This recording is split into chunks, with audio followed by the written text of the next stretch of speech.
Hi everyone, आज date है 9 जून 2022 और आज की मेरी क्या क्या डेवलपमेंट्स हुई हैं। सबसे पहले आज मैंने बुक की समरी देखी। उस बुक का नाम था दी रूडेस्ट बुक एवर।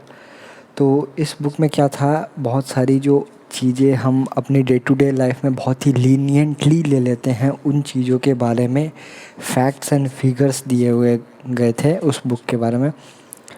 जैसे कि हमें कभी भी हैप्पीनेस सिलेक्ट नहीं करना चाहिए, हमें सेटिस्फेक्शन सिलेक्ट करना चाहिए।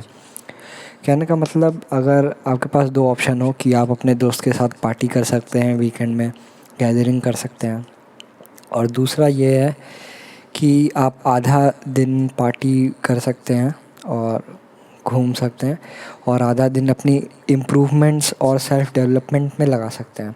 तो आपको सेटिस्फेक्शन मिलेगा इम्प्रूवमेंट और सेल्फ़ डेवलपमेंट में, बट पार्टी और गैदरिंग में आपको हैप्पीनेस मिलेगी। तो बहुत सारे फैक्टर्स में आपको सेटिस्फेक्शन सिलेक्ट करना पड़ता है over the happiness for long term.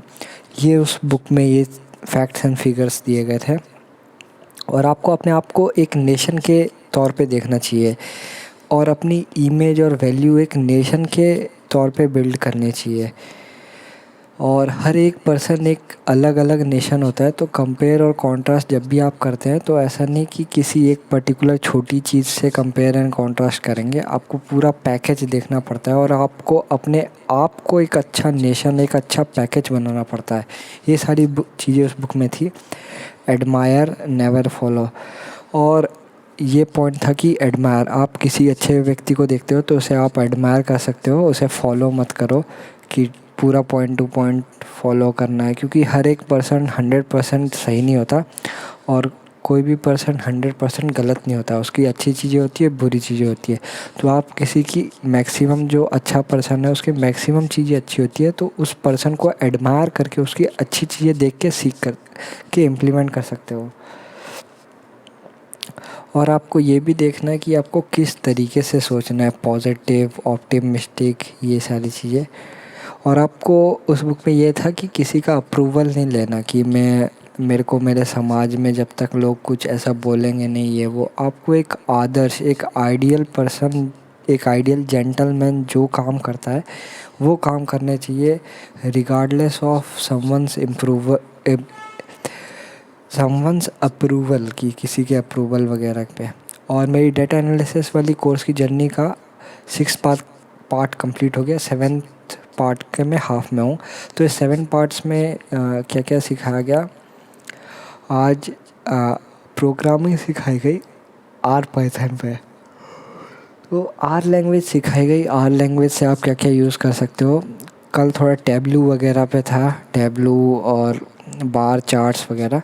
आज प्रोग्रामिंग पे था, फार्मूला क्या होता है, आर स्टूडियो क्लाउड क्या होता है, आर प्रोग्राम को हम, एक वो सॉफ्टवेयर होता है तो डाउनलोड कैसे कर सकते हैं, आर प्रोग्राम कैसे स्टार्ट हुआ था, किन लोगों ने इसकी फाउंडेशन रखी थी, इसका मोटिव क्यों था आर प्रोग्रामिंग का।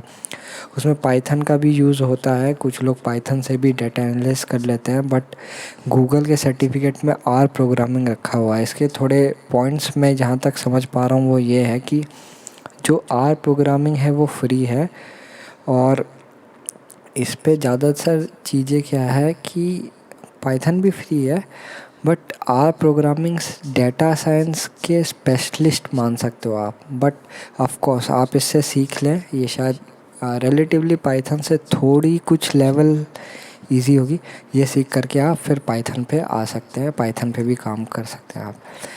तो बहुत सारी बेसिक चीज़ें हो गई हैं, आर प्रोग्रामिंग, डेटा विजुअलाइजेशन, और ये बेसिक चीज़ें हो गई है। तो अब मैं कल आपको इस चीज़ का वो दे देता हूँ, कल आपको नेक्स्ट अपडेट दे दूँगा।